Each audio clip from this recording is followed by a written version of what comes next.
ბრიუსელი ბელგიის დედაქალაქია, ევროკავშირისა და ნატოს ადგილსამყოფელი, ევროპის ერთ-ერთი მრავალკულტურული ქალაქი. აქ არსებული ულამაზესი არქიტექტურული შედევრების სანახავად ტურისტები მსოფლიოს სხვადასხვა ადგილებიდან ჩამოდიან. დღეს ამ სტუმრებს შორის ჩვენც ვართ და ბრიუსელი შთამბეჭდავი ევროპული მოგზაურობის მხოლოდ დასაწყისია.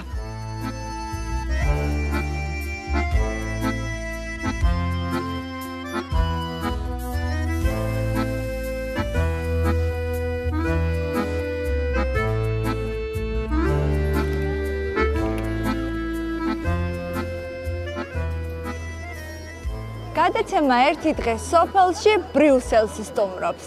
ეს არის ერთ-ერთი ულამაზესი ქალაქი, სადაც შობა ახალი წელი განსაკუთრებულად შთამბეჭდავია. თუმცა, ჩვენი გადაცემის ფორმატიდან გამომდინარე, დღეს ჩვენ აქ დიდხანს არ გავჩერდებით. გავიმგზავრებით ბელგიის ერთ-ერთ ძალიან ლამაზ სოფელში, სადაც ვფიქრობ, აუცილებლად უნდა გამოგვეთ. ასე რომ, წავედით. ბელგიას სამხრეთ-დასავლეთით ესაზღვრება საფრანგეთი, ჩრდილოეთით ნიდერლანდები, აღმოსავლეთით გერმანია და ლუქსემბურგი, ჩრდილო-დასავლეთით კი აკრავს ჩრდილოეთის ზღვა. შესაბამისად ოფიციალური ენებია ნიდერლანდური, ფრანგული და გერმანული. ეროვნული შემადგენლობით ბელგიის მოსახლეობა ორ ჯგუფად იყოფა. ნიდერლანდურად მოსაუბრე მოსახლეობას ბელგიელები ფლამანდელებს, ხოლო ფრანგულად მოსაუბრე მოსახლეობას ვალონებს ეძახიან. დღეს ჩვენ სამოგზაუროდ ბელგიის ფლამანდიური და ვალონური რეგიონების საზღვართან მდებარე სოფელი ოღუაღი შევარჩიეთ. რა თქმა უნდა, ჩვენს აქ ჩამოსვლას თავისი მიზეზი ჰქონდა. ჩამოვედით ბელგიის ერთ-ერთ ულამაზეს სოფელში ოღუაღში, რომელიც თავისი ადგილმდებარეობით და შემორჩენილი ტრადიციებით გამორჩეული მხარეა, თუმცა ამ სოფელს ჩვენთვის კიდევ უფრო საინტერესოს ხდის ის ფაქტი, რომ აქ წლებია ცხოვრობს წარმოშობით იმერელი დავით მინდიაშვილი, რომელიც დღეს ჩვენი მასპინძელია. დავით, გამარჯობა. გამარჯობა. როგორ ხარ?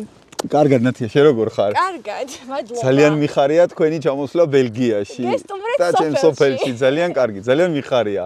აბა, დავიწყოთ შენი სოფლის დათვალიერება. ჩვენც ძალიან გვაინტერესებს შენი ამბავი, ამ სოფლის ისტორია, ტრადიციები და დარწმუნებული ვარ, აქედან ყველა საინტერესო ამბავს წავიღებთ საქართველოში. მე მზად ვარ, დიდი სიამოვნებით გიმასპინძლებთ. დავიწყეთ აბა. დავიწყეთ.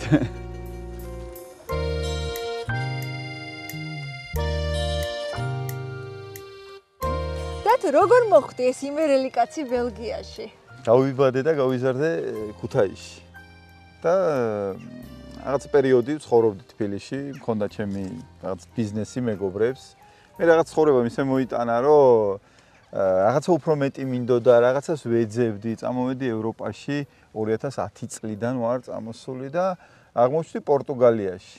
პორტუგალიაში რაღაც მოვაწესრიგეს ლეგალურად რო მივიყვანე საქმეს, რომ ლეგალურად დამეწყო ცხოვრება საბუთები, მე ნელ-ნელა უკვე პორტუგალიაც აღარ მაკმაყოფილებდა და გადავწყვიტე პორტუგალიის გარეთაც გავსულიყავი და იყო პერიოდი, როცა საფრანგეთში ცხოვრობდი, მუშაობდი პორტუგალიური ფირმით, მე შემომთავაზე და ჩამოვედი აქვე ამ სოფელთან ახლოს ერთ-ერთ სამშენებლო კომპანიაში. შემდეგ შევირთე ცოლი და რა ვიცი, დავრჩით, შემორჩით ამ სოფელში, ცხოვრობთ მე, ჩემი მეუღლე და უკვე ორი შვილი გვყავს. რით არის გამორჩეული ეს ქვეყანა? რა უპირატესობები გააჩნია? ზოგადად პორტუგალიასთან და საფრანგეთთან განსხვავებით, ბელგიაში ძალიან გავიზარდე როგორც პროფესიულადაც, ისედაც როგორც ადამიანი. ანუ ძალიან დაკვირვებული ხალხი არიან, ძალიან კარგი მიდგომები აქვთ სხვადასხვა სფეროს მიმართ, როგორც ჩემს სფეროში, ისე აბსოლუტურად ნებისმიერ სფეროში თუ არა და კი ჩანს და ეტყობა როგორი მოწესრიგებული ქვეყანას არის. ძალიან კარგი მიდგომები აქვთ და ეს მართლა მომხიბვლელი არის ამ ქვეყანაში. იგივე ბავშვების აღზრდა, იგივე მედიცინა, იგივე არქიტექტურა, კი ნახეთ როგორი არქიტექტურა აქვს და როგორ უფრთხილდებიან ზოგადად ცხოვრებაც ესეთი არის, ხო? გაუფრთხილდე წარსულს და ცხოვრებაში წახვიდე წინ და გქონდეს მომავალი. და ბელგიას ეს ძალიან კარგად აქვს, უფრთხილდებიან ისტორიას, წარსულს და მიდიან წინ. სოფელი ოღუაღი ბრიუსელიდან მანქანით 1 საათის სავალგზაზე მდებარეობს. საკმაოდ მშვიდი და ლამაზი სოფელია, რაც არის ერთ-ერთი მიზეზი, რის გამოც დავით მინდიაშვილმა ოჯახთან ერთად ცხოვრება აქ გადაწყვიტა. სოფელი ოღუა შეარჩიეთ წლების წინ საცხოვრებლად. 7 წლის წინ. რა კრიტერიუმები იყო ის მთავარი წინაპირობა, რის გამოც აქ ჩამოხვედით საცხოვრებლად და როგორია სოფელში ცხოვრება? რით განსხვავდება ბელგიურ ქალაქსა და სოფელს შორის ცხოვრების წესი? ზოგადად არ ვიყავი შეჩეული სოფელში ცხოვრებას. ესე რომ ვთქვა, არ ვიქნები გულწრფელი, რომ მე შევარჩი სამსახურიდან გამომდინარე, მომიწია, რადგან ახლოს ჩემს სამსახურთან დავიქირავეთ სახლი და მე იმდენად მომხიბვლელი აღმოჩნდა სოფელში ცხოვრება, რა მხრივ ეხლა არის სიწყნარე, სუფთა ჰაერი, ზოგადად ეს ტურისტი რო ჩამოდის საქართველოდან ბელგიაში, ნამდვილ ბელგიას სულ ვამბობ ხოლმე, რომ ვერ ხედავს ნამდვილი ბელგია. აი ჩვენ სწორედ მაგიტომ გესტუმრეთ, რომ გვინდოდა ნამდვილი ბელგია გვეჩვენებინა ჩვენი მაყურებლისთვის. თქვენი გადაცემა მართლა სულ სხვანაირად დაანახებს იმ ჩემთან ნამყოფ ტურისტებსაც ბელგიას, იმიტომ რომ აქ ცხოვრობენ ნამდვილი ბელგიელები რა. ანუ აი რომ დაიბადნენ, გაიზარდნენ რამოდენიმე თაობა, რომ ბელგია, ხო, თან საინტერესო ის არის, რომ ეს სოფელი არის ვალონიის და ფლანდრიის გასაყარზე. ანუ ამ სოფლიდან რამოდენიმე კილომეტრში გადავდივართ ფლანდრიაში, ეს არის ვალონია. აქ ისე არიან ერთმანეთში გადასულები ფლამონები და ვალონები, მეზობლობენ, მეგობრობენ, თანამშრომლობენ. აქ ეხა ჩვენ ვიმყოფებით ერთ-ერთ გამორჩეულ ადგილას, მე როგორც ხედავ, რა ადგილია და რა ადგილებს უნდა ესტუმროს ამ სოფელში მოსული ტურისტი? ეს არის აეროდრომი. სოფლის აეროდრომი, ესე რომ ვთქვათ, აი პატარა თვითმფრინავებსაც ხედავთ. აქ არის თვითმფრინავების გარაჟები, ხო სწორად ვამბობ. და სადგომები, ხო. შაბათ-კვირას აი ესე გამოდიან ჩვეულებრივი რიგითი ბელგიელები და ესე ჰობი არის ეს ბელგიელების და ესე ერთობიან გულწრფელად გითხრათ ბელგიაში მიუხედავად იმისა, რომ 7 წელია ვცხოვრობ, ხშირად არის, რომ აღმოჩენა არის სხვადასხვა ადგილები ჩემთვის. მაგალითად, დაახლოებით 2 წელი ვცხოვრობდი და არ ვიცოდი, რომ აქვე გქონდა უდიდესი ტყე, ბელგიაში ყველაზე დიდი ტყე არის, 300 ჰექტარზე გადაჭიმული ტყე არის და ამ ტყეში ჩამოდიან საფრანგეთიდანაც მოდის ხალხი და რა ვიცი, ბელგიის სხვადასხვა კუთხეებიდან მოდიან და ამ ტყეში სასეირნოდ სპეციალურად, იმიტომ რომ ძალიან ლამაზად მოვლილი ტყე არის და სასიამოვნო ადგილი არის. ქართველებთან მიმღებლობა როგორი აქვთ? მე ვფიქრობ, რომ ძალიან კარგი, იმიტომ რომ საკმაოდ შემდგარი ქართველები ცხოვრობენ ბელგიაში. თუმცა იგივე გენჩი, ანტვერპენში მე ვიცი, რომ ქართველები ძალიან კარგად თანაცხოვრობენ და ურთიერთობენ ბელგიელებთან. სოფელ ოღუაღში სოფლის მეურნეობა კარგად არის განვითარებული. აქაურები უვლიან ძროხებს, ცხვრებს, ცხენებს, ამუშავებენ მიწის ნაკვეთებს. ბატონი მაიკლი ბელგიაში ცხვრის ფედერაციის პრეზიდენტია. ამჟამად სოფელში 42 ცხვარ სუვლის, რაც საკმაოდ შრომატევადია. მიუხედავად ბევრი საქმისა, აქ ცხოვრება მოსწონს და ქალაქში დაბრუნება ვერ წარმოუდგენია.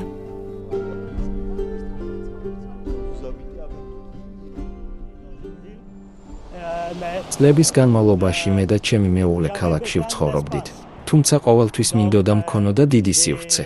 ამიტომ საცხოვრებლად სოფელ ოღუაღში გადმოვედით. სახლიც და მიწის ნაკვეთიც საკმაოდ ნორმალურ ფასად შევიძინეთ. გვაქვს დიდი ბაღი და მთელ დღეს აქ ვატარებთ. დილას საკმაოდ ადრე, 7:30-ზე ვიწყებ, რომ ყველაფერი მოვასწრო.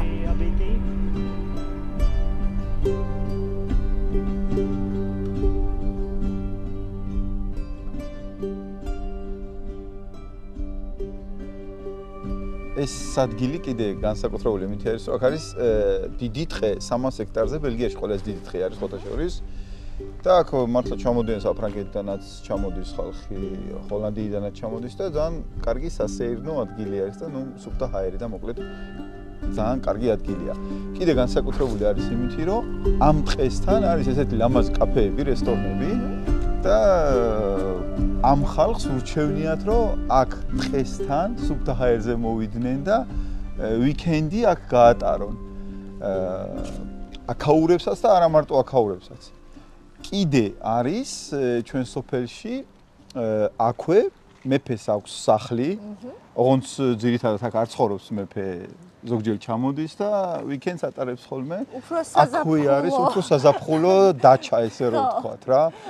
და მოკლედ ძალიან ისეთი საინტერესო ადგილი არის რა. ანუ ეს ხაზს ამ შენი სოფლის განსაკუთრებული. რომ მეფე მაირჩია აქ დასვენება. მეფეები აქ ისვენები. კი, რადგან მეფეებია.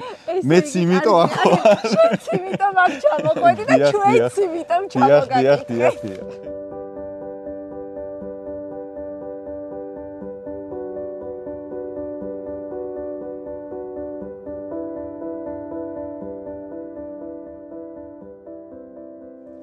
მეფეს აქვს სოფელი. კი, სოფელიც აქვს მეფეს. ოღვა. ასე ქვია მეფის სოფელს და მინდა გითხრა რომ ასეთ სახლში მეც სიამოვნებით ჩამოვიდოდი დასასვენებლად. დათო, ემიგრაციაში ყოფნა არ არის ადვილი. მით უმეტეს როცა ქართველი ხარ და ის ნათესაობა, მეგობრობა, ახლობლობა ამ ყველაფერზე გიწევს უარის თქმა. როცა მოდიხარ უცხო ქვეყანაში. შენ შემთხვევაში როგორ იყო და რა ფაქტის წინაშე დადექი, რამდენად შეძელი ამ ადამიანებთან დაახლოება, თუ დღემდე გაქვთ ის დისტანცია, რაც გქონდათ თავიდან და როგორ მეზობლობა იციან და მეგობრობა ბელგიელებმა? სიმართლე გითხრათ, ცოტა გამიჭირდა, იმიტომ რომ ჩამოდიხარ უცხო ქვეყანაში, არის ენის ბარიერი, არ იცნობ არავის, არ გიცნობს არავის, ნუ მოკლედ არავინ არ ახარ, ამათთვის უბრალოდ ხარ ადამიანი და ყველაფერი უნდა დაამტკიცო, ყველაფერი უნდა შენ თვითონ შექმნა. ცოტა თავიდან რთული იყო, თუმცა რაღაცეები მოვახერხეთ ურთიერთობები, ესენი არ ენდობიან ადვილად ადამიანებს. რამე თუ არ დაამტკიცე, შენი პატიოსნება თუ არ გამოხატე, ისე რომ სახლის კარი გაგიღონ და შეგიშვან, ცოტა რთული არის რა ამათთვის და საკმაოდ ნორმალურად, აი მაგალითად აქ ცხოვრობენ ერთ-ერთი ძალიან ისეთი ადამიანები, რომლებიც ჩვენთან ძალიან სისტემატურად მეგობრობენ, იყო რომ შვილიც დაგვიტოვებია და დიდი სიამოვნებით ძალიან ყურადღებით ეპყრობოდნენ ჩვენ შვილს და ძალიან კარგი მეგობრული ურთიერთობა გვაქვს ამ ოჯახთან და ამ ქალბატონს სხვათა შორის კარგი ბელგიური ვაფლის დესერტების მომზადება უყვარს და შევიდეთ ახლა და გაგაცნობთ მაგ ხალხს. ძალიან საყვარელი ცოლ-ქმარი არიან. როგორც აღმოჩნდა, სოფელ ოღუახში მეზობლობაც საკმაოდ კარგად გამოსდით. მიუხედავად გადატვირთული სამუშაო დღის რეჟიმისა, დათო დროს მაინც პოულობს, რომ კარის მეზობლებს შეუაროს და მათთან ბელგიური ვაფლიც დააგემოვნოს. დღეს ამ პროცესში ჩვენც სიამოვნებით ჩავერთეთ. სეზონის მიხედვითო რაღაცებს თესავენ შესაბამის სეზონზე. და მე თავიანთ ნატურალურ რაღაცებს მიირთმევენ ხოლმე ესენიც. ესე გამოიყურება ტიპიური ბელგიური სოფელი და აქ მცხოვრები ოჯახის, ასე ვთქვათ, ბოსტანი, სადაც ამ ადამიანებს მოჰყავთ მწვანილი, ბოსტნეული და ცდილობენ რომ მაქსიმალურად ნატურალური პროდუქტები მიირთვან. ვფიქრობ რომ მართლაც არაჩვეულებრივი გარემოა აქ და ძალიან საინტერესო ცხოვრებით ცხოვრობენ ამ ულამაზეს სოფელში.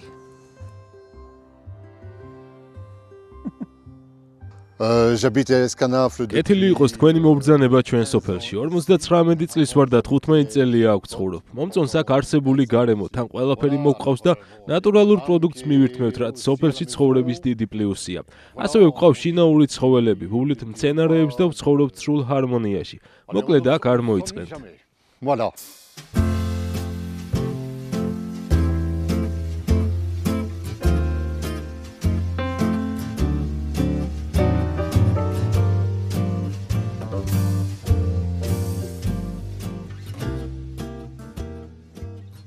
ვიმყოფებით ბელგიაში, ერთ-ერთ ძალიან ლამაზ სოფელში ოღუაში, სადაც ქალბატონ მაღიოსთან ერთად მე უნდა მოვამზადო ამ კუთხისთვის დამახასიათებელი უგემრიელესი ბელგიური ვაფლი, რომლის მომზადების მეთოდებს ქალბატონი მაღიოსი ახლა ჩვენ გაგვიზიარებს. ქალბატონო მაღიოს, პირველ რიგში მადლობა, რომ გამონახეთ ჩვენთვის დრო, მადლობა იმისთვის, რომ ხართ ჩვენი მასპინძელი და გითხარით, როგორ ამზადებთ ბელგიურ ვაფლს და რა ინგრედიენტებს იყენებთ მის მოსამზადებლად. Voilà, moi je vais faire des gaufres de Bruxelles. მე მოგიმზადებთ ბრიუსელის ვაფლს. დავიწყოთ. ჩავყაროთ ფრქვილი, გამოვიყენებ ჩვეულებრივ 200 გრამ ფრქვილს. აი ასე. მოვათავსოთ. შუაში პატარა ორმოს გავაკეთებ. ცოტა მარილი დავამატოთ, დავუმატებ ასევე კარაქს. რამდენი გრამი კარაქი? 100 გრამი კარაქი. აი ასე. ცოტა კიდევ დავამატოთ. კარგია. რომელსაც გადავიტანთ რძეში. 250 მილილიტრი რძე. რძეს გავათბობთ. ახლა კი ავიღოთ 1 კოვზი ჩვეულებრივი შაქარი. 1 კი ყავისფერი შაქარი, იმისათვის რომ ვაფლს მივცეთ ფერი. დავამატებ 12 გრამ საფუარს. ეს ყველაფერი თბილ წყალში უნდა ჩავყაროთ, იმისათვის რომ საფუარი კარგად გადნის. ახლა კი ავიღოთ კვერცხი. სხვა ჯამში კვერცხის გული ცალკე მოვათავსოთ, ცილა კი ცალკე. აი ასე. ახლა კი გადავურიოთ. დავუმატოთ კვერცხის გული. კარგად მოვურიოთ. უნდა გათბეს. შემდეგ კვერცხის ცილა დავუმატოთ.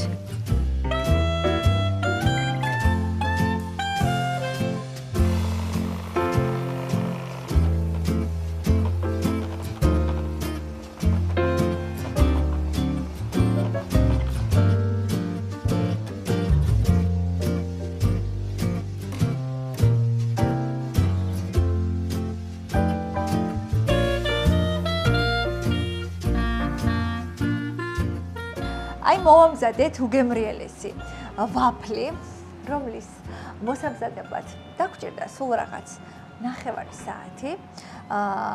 ეს არის ქალბატონი მაღიეხის ძალიან ასე ვთქვათ გემრიელი რეცეპტი, რომელსაც მე აუცილებლად გამოვიყენებ, როცა დავბრუნდები ბათუმში, თუმცა მანამდე გაჩვენებთ თუ როგორ უნდა მივირთვათ ნამდვილი ტიპიური ბელგიური ვაფლი.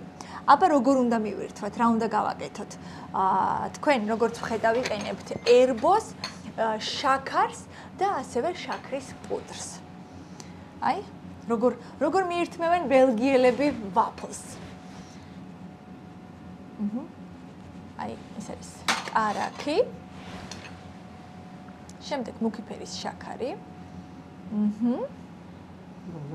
და ამას ესე ვახურებთ. და უნდა მივირთვათ. Voilà. ვფიქრობ ძალიან გემრიელია. ზუსტად თავისი სირბილე და ის ხრაშუნა გემო აქვს შენარჩუნებული, რაც ახასიათებს ნამდვილ ბელგიურ ვაფლს და დილით საუზმისას ეს არის მართლაც შესანიშნავი დესერტი, რომელიც აუცილებლად უნდა მიირთვათ თქვენს და დარწმუნებული ვარ, ძალიან ბევრი დიასახლისი უკვე ჩაინიშნავს თქვენს ამ უგემრიელეს რეცეპტს. ძალიან დიდი მადლობა ქალბატონო მაღიეხ მასპინძლობისთვის. სანამ დაგემშვიდობებით, მინდა საჩუქარი გადმოგცეთ. აი ეს არის ჩვენს მიერ ჩამოტანილი უგემრიელესი ტკბილეული ნუგბარი. ეს არის ჩირი, ჩურჩხელა და მოკლედ ჩვენი საამაყო უგემრიელესი ნუგბარი, რომელსაც დარწმუნებული ვარ მიირთმევთ და როგორ შემდეგ გაგვიხსენებთ დიდი სიყვარულით. ეს არის ტურიზმის დეპარტამენტის მიერ შექმნილი უნიკალური წიგნი თევზეულის შესახებ. მე ვიცი, რომ ბელგიაში თევზი ძალიან გიყვართ და სწორედ ინგლისურად წერია ყველა ის ქართული რეცეპტი, რომელსაც თუ მოამზადებთ, აუცილებლად მოგეწონებათ და არინანებთ. Bien. Un grand merci. გილოცავთ კიდევ ერთხელ დამდეგ შობა ახალ წელს და გისურვებთ ბედნიერებას და დიდხანს სიცოცხლეს. Merci. Merci beaucoup. Merci. მოვამზადეთ და დავაგემოვნეთ ბელგიური ვაფლი, რაც მთავარია გავიგეთ მისი მომზადების ზუსტი მეთოდი და საჭირო ინგრედიენტების რაოდენობა. მიუხედავად სუსხიანი ამინდისა, მაინც არ გავჩერდით, რადგან გვსურდა სოფლის უფრო მეტი საინტერესო ადგილი გვენახა. ამჯერად დათოსთან ერთად რძის ფერმას ვესტუმრეთ და ოჯახისთვის რძეც შევიძინეთ. როგორც გავიგეთ, აქ 1 ლიტრი რძის ღირებულება სულ რაღაც 85 ცენტია. მეთქე გარდა იმისა, რომ ამ სოფელში არის სიწყნარე, სიმშვიდე, სუფთა ჰაერი, კიდე არის შესაძლებელი ძალიან მარტივად მოიპოვო ნატურალური პროდუქტი, მაგალითად აქ უკვე დავმეგობრდი კიდევაც ამ ხალხთან. მაღაზია აქვს, ფერმა და აქვს თავისი პატარა მაღაზია, სადაც მე მოვდივარ და ხშირად რძეს, კარტოფილს და ესეთ სოფლის ნატურალურ პროდუქტს ყიდულობ ხოლმე. ანუ იოლად მისაწვდომია სოფლის ნობათი. კი, ესეთი ფერმა აქ ბევრი არის, ესეთი ფერმერები აქ ბევრი არიან და ძალიან მარტივად შეგიძლია რომ მოხვიდე და იყიდო ესეთი პატარა მაღაზიები აქვს და შეგიძლია რომ იყიდო სოფლის ნობათი. ესე იგი, ეს არის ერთ-ერთი მაღაზია ფერმასთან არსებული. კი, ფერმის მაღაზია, სადაც შესაძლებელია შეიძინო კარაქი, ყველი, რძე, რასაც ესენი თვითონ აქ ამზადებენ. დიახ, და ეს ყველაფერი მზადდება აქ და შემდეგ სოფელში მცხოვრები მოსახლეობა მოდის და სასურველ, ასე ვთქვათ, ნობათს შეიძენს და მიაქვს სახლში. მე ხშირად მოვდივარ და ვყიდულობ რძეს აქ. ეს სხვადასხვა როგორია, რით განსხვავდება ქართულისგან? არაფრით, აბსოლუტურად ჩვენი ამოყვანილი ყველი, ჩვეულებრივი, ჩვენ ტიპურ იმერლები ვართ და იმერული ყველი ამოყვავს. ჩვენი ამოყვანილი ყველი ჩვეულებრივი იმერული ყველი არის. არაფრით არ განსხვავდება. ანუ ჩვენი ხარ შევიძენთ რძეს და შენთან სახლში ამოვიყვანთ იმერულ ყველს. კი, დიახ. საოცარია. აი ნათე ეს არის ბატონი ვანსონი. Bonjour. Comment ça va? უკვე დავმეგობრდით მე და ვანსონი, ხშირად მოვდივარ და რძეს ყიდულობ. Je voudrais 1 litre du lait. Oui, s'il vous plaît, le chaud, s'il vous plaît. ამ ფერმაში შესაძლოა თქვენ მოდიხართ და ყიდულობთ სისტემატურად მოვდივართ. ეს ოჯახი ალბათ დიდი ხანია ეწევა ამ საქმიანობას. როგორც იცი 200 წლის მეურნეობა აქვს ამათ. ეხლა ვკითხოთ და თვითონ უფრო კარგად აგვიხსნის რაღაცებს. საინტერესო მართლა ეს. ვკითხავ და აგვიხსნის რაღაცებს. როგორ დაიწყეს? არ ეზარებათ რაც მთავარია. ოკეი. 1 ლიტრი ზეღის 85 ცენტი. ეხლა მე ვიყიდე 20 ლიტრი და გადავიხდი 17 ევროს ამ წელს. ძალიან აფია. საკმაოდ. ფერმერობა ჩვენი ოჯახის ტრადიცია. მე უკვე მეხუთე თაობა ვარ, რაც ამ საქმიანობას ვეწევი. ვაწარმოებ ძროხის ხორცს, რძეს, მაწონს, კარაქს. ამჟამად სულ 20 ძროხა გვყავს, რომელთა მოვლა არ არის მარტივი. თუმცა ვცდილობთ, რომ ნატურალური პროდუქციით მივიპყროთ მყიდველის ყურადღება და არ მივატოვოთ ჩემი ოჯახისთვის ძვირფასი საქმე.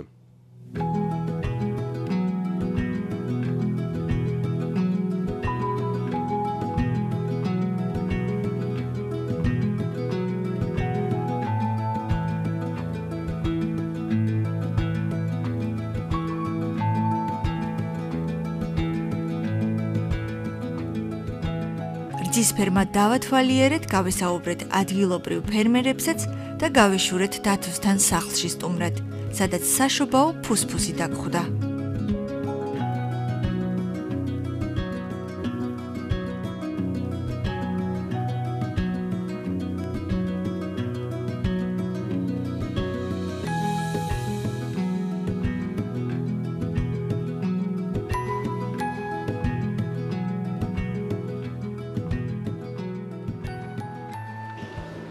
მობზანდი ნათია.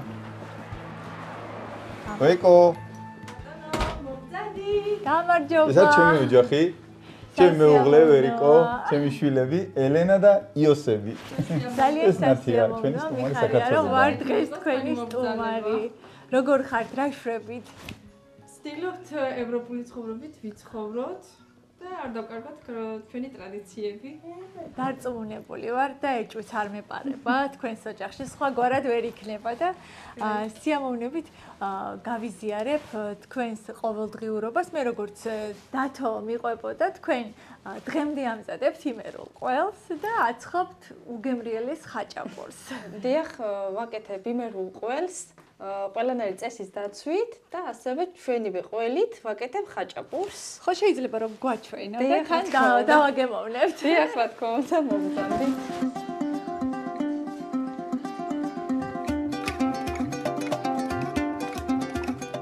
იმერლების ოჯახში იმერული ხაჭაპური აუცილებლად უნდა იყოს სუფრაზე. ამიტომ ვერიგო ყველის ამოღებით იწყებს სამზადის. შუაგულ ბელგიაში ამზადებთ უგემრიელის იმერულ ყველს ყველა სტანდარტის დაცვით. რა თქმა უნდა, შეგვიძლია გავაკეთოთ. ხელებს გადავივლე. აბა, აუცილებელია.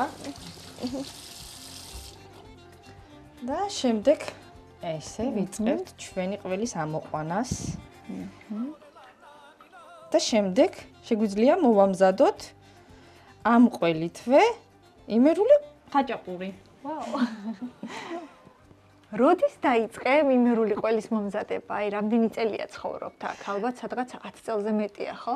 მე 6-7 წელია უკვე აქ ვარ და ვცდილობ ჩვენი ტრადიციები არ დავივიწყო და უკვე 5 წელი იქნება რაც ყველი ამომყავს. იმერული ყველი და სულგუნი ყველი. სულგუნით. უმეტესწილად რომელ კერძს ამზადებთ ხოლმე ოჯახში? თუ გადახვედით უკვე ბელგიურ სამზარეულოზე? ცოტა ბელგიური, მაგრამ უფრო მეტად ქართულ სამზარეულოს ვაკეთებ. მიყვარს ხომხარჩო და ვამზადებ ხოლმე მაგას. ამოლესილი ლობიოც. ჭადი ხარ. კი, ჭადი და ყველი აუცილებლად და საშობაოდ ვაკეთებ ხოლმე გურულ ღვეზელებს.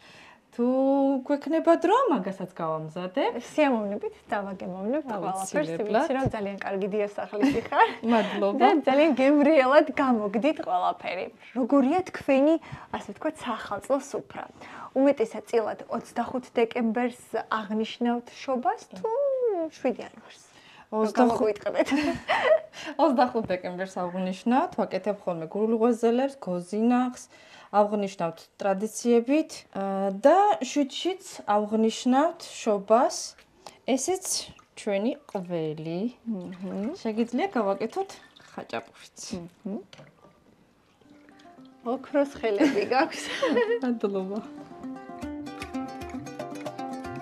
რახან ვერიკო წარმოშობით გურულია, ოჯახში გურული ღვეზელიც უნდა გამოცხოს და ბელგიის სოფელ ოღუაღში ნამდვილი ქართული სუფრა იშლება. მიუხედავად იმისა, რომ წლებია საქართველოდან ძალიან შორს ცხოვრობენ, სამშობლოს მონატრებას ტრადიციული კერძების მომზადებით და საყვარელ ადამიანებთან ურთიერთობით ივსებენ. ცდილობენ შვილებს ქართული ენა და ტრადიციები შეასწავლონ, თუმცა არც აქაური საშობაო ტრადიციების შესრულებაზე ამბობენ უარს.